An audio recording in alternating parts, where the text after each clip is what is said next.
An estimated 32 civilians, meanwhile, were killed in overnight shelling by the government.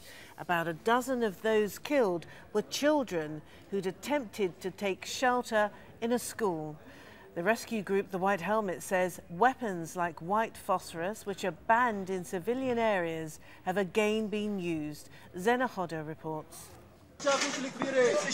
Douma is under attack. The northern pocket of what is now a divided rebel enclave is again a battleground. There was a brief lull in the violence, but bombardment has resumed after what Syrian military sources say is the collapse of negotiations with Jaish al-Islam, one of the three rebel factions in eastern Ghouta.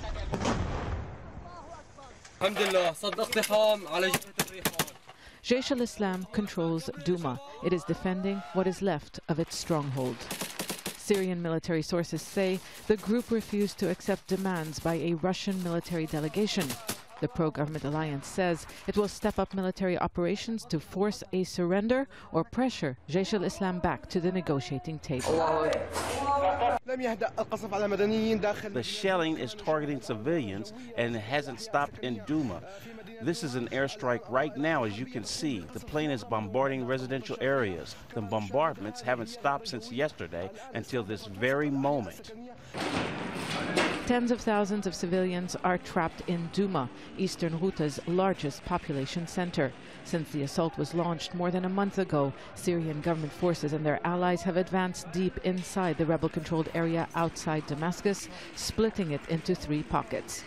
Aid managed to enter Douma during recent weeks, but one of the warehouses was hit in Monday's attacks.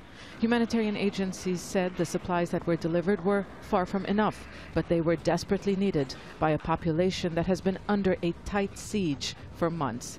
The brief ceasefire in Douma also allowed dozens of wounded and sick people to be evacuated to hospitals.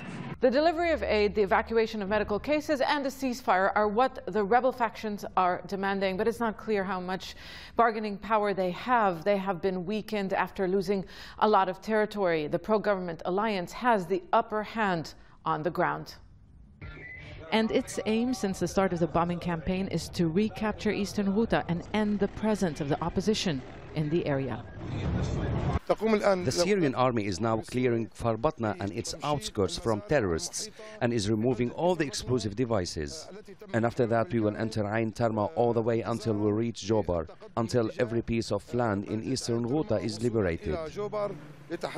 The battle has caused immense human suffering. The United Nations is warning of a further deepening of the crisis.